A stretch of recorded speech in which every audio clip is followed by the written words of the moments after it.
si Al-Mahdi yang namanya, isimnya, tanda-tanda dan ketinggian derajatnya mewarisi dari ketinggian derajat dan tanda-tandaku, sama denganku, sama dengan ayahandaku. Jadi ini bukan nama KTP, bukan nama paspor, ya. Jadi jangan terjebak pada pencirian nama yang zahir, ciri fisik yang zahir. Fisik yang zahir, nama yang zahir itu setelah islah. Apa arti islah? Allah benerin itu. Jadi Al-Mahdi itu sekarang belum diislah, Pak. Belum diislah. Belum dibenerin fisiknya. Jadi enggak, kalau antum jidatnya lumayan ya. Coba buka jidatnya dikit. Wah, dia bisa jadi calon nih. Calon Mahdi, Pak.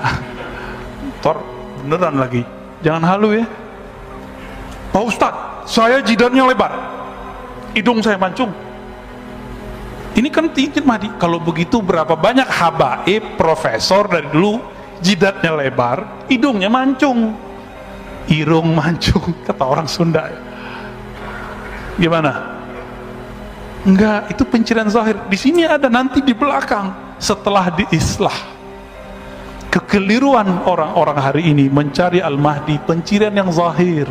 Kalau begitu Muhammad bin Abdullah berapa orang punya nama begitu? Nama Nabi ada 313 yang kita bisa akses. 313 loh, Pak.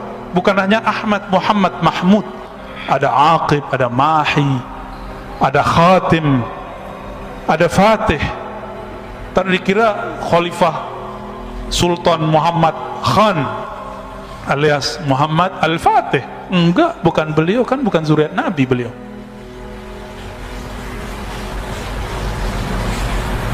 Apa penciriannya tadi? Bukan nama KTP, bukan nama paspor, bukan nama pemberian ayah, bukan. Itu sumu wal alam al-wasm, ketinggian derajat dan tanda-tanda yang ada pada Nabi Sallallahu Alaihi Wasallam. Itu ya. Oh Ustadz, saya mimpi. Lah kalau antum mimpi, aneh mimpi juga. Apakah ada Al-Mahdi? Enggak, bukan mimpi penandanya. Betul, mimpi pertama Nabi itulah wahyu pertama. Tapi kapan mimpi pertama Nabi? Dalam hadis Bukhari dikatakan, awal wahyu itu ar-ru'ya as-salihah, yara misla falaqis subh. Mimpi pertama Nabi itulah wahyu pertama Nabi. Loh, kapan Nabi mimpi pertama? Umur 25? No, sebelum itu. 40 sebelum itu. Jadi Nabi itu suka menyendiri sejak kapan, Pak? Sejak menikah atau sebelum menikah? Sebelum menikah udah suka menyendiri. Tapi ru'ya itu bukan hanya mimpi, tapi bisa visualisasi. Beliau melihat di alam sadar dan bawah sadarnya. Ini yang bisa menjelaskan orang-orang psikolog dan ahli neurologi, bahwa ada sadar, alam bawah sadar, ada supranatural, ada supernatural. Supernatural inilah alam hakiki di dalam diri kita, yang dulu disebutkan oleh Nabi, ar-ru'ya juz'un minan nubuwah, mimpi yang begitu yang dari Nabi, warisan kenabian. Jadi nggak semua mimpi. Coba bayangkan, mimpi ketemu Allah aja bisa halu, Pak. Ada nggak mimpi Sidi Syekh Abdul Qadir Jilani, Kutub Rabbani, Syekh Abdul Qadir itu dalam keadaan jaga ketemu Allah, tapi dia tahu karena dia punya ilmunya. Imam Syekh Abdul Qadir Jilani ini akidahnya kuat, syariatnya mantap, maka dia tes yang aku Tuhan nih. Jadi Tuhan bisa dites, Pak. Berani nggak ngetes Tuhan? Nabi Ibrahim berani. Ya Rob, boleh dong buktiin kalau engkau Tuhan. Beliau sudah tahu itu Allah. Gimana caranya? Ya gimana cara menghidupkan sesuatu yang mati? Apa kata Allah? Awalam tu'min? Kamu nggak percaya? Ya Rob, aku percaya, tapi biar hati itu tenang. Liyutma'inna qalbi, supaya hatiku tenang. Itu boleh dites begitu, Bu. Ada ilmunya, ilmu akidah. Maka Nabi Ibrahim itu disebut ummah, Abu Tauhid, bapak tauhid. Hanya ilmu tauhid yang bisa ngecek ini Mahdi asli atau Mahdi palsu. Mau dia mimpi ketemu Allah, mimpi ketemu ini, ternyata hanya satu yang tidak salah halu, mimpi ketemu baginda Rasul SAW. Di sebanyak wali-wali di dunia yang mimpi ketemu Nabi, terus di antara mereka siapa yang wali? Siapa yang Mahdi? Kan bisa aja diklaim Pak salah satunya Mahdi.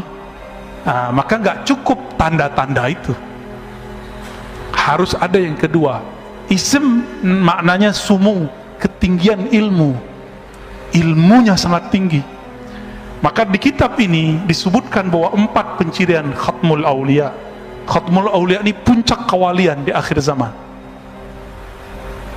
Nih kita bagi aja Pak ya, biar clear masalahnya, tapi nggak akan clear sampai nanti. Kalau nggak ketemu 4 ilmu ini pada orang yang ngaku Mahdi atau diklaim sebagai Mahdi itu, maka dia bukanlah Al-Mahdi, tapi dia halu atau cuma diklaim oleh orang. Pertama punya ilmu al-badi'i, pakai hamzah, ilmu nasab alam semesta, asal usul alam semesta, bukan pakai mimpi Pak. Dia kalau ngelihat antum nih tahu, oh kamu ruh kamu dulu si anu. Hanzalah ketemu Salman, Salman ketemu sahabat. Apa kata sahabat ini? Kamu kok tahu saya? Apa jawaban beliau? Arafat ruhi ruhak, ruhku sudah kenal engkau sebelum ketemu di sini. Makanya ada namanya Habib Mahdi di Paru. Udah meninggal Pak, Allah yarham ya. Luar biasa waliullah. Beliau belajar ke Mekah, itu ketemu seorang syekh, langsung disebutkan nasabnya. Kamu anak sianu, padahal baru pertama ketemu. Itu pencirian wali. Ini baru satu, berarti dia wali nih, wali yang tinggi, ulu, sumu, punya kualitas yang tinggi. Dia tahu ya namanya ruh yang ada di pohon, maka Nabi bisa memanggil pohon, wahai pohon kurma kesini, datang pohon kurmanya. Dan beliau dikenali oleh alam semesta ketika beliau jalan-jalan di pegunungan Mekah. Itu pohon-pohon, batu-batunya Pak, assalamualaikum ya Rasulullah, itu belum dimasyhurkan Pak. Jadi an-nabi ya'rif bi annahu nabi qabla al-ba'thi. Nabi itu tahu bahwa dia nabi sebelum dia dimasyhurkan oleh Allah. Al-Mahdi juga tahu. Enggak tebak-tebakan Pak. Ini keselamatan dunia, nggak main tebak-tebakan kita, apalagi cocok logi. Maka kita ketat sekali untuk masalah ini. Buka kitab hadisnya, kita cari penjelasan ulamanya. Nggak mau kita main-main dalam bab ini. Masa pakai WA doang ketahuan Imam Mahdi kan?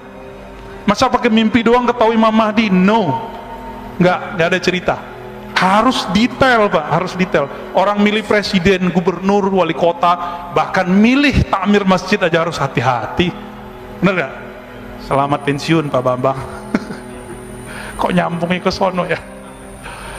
Harus ada pencirian ilmu ini. Ini baru ilmu pertama Pak. Saya belum bacakan ilmu kedua, ketiga, keempat ya. Bisa mundur semua yang aku Imam Mahdi sekarang.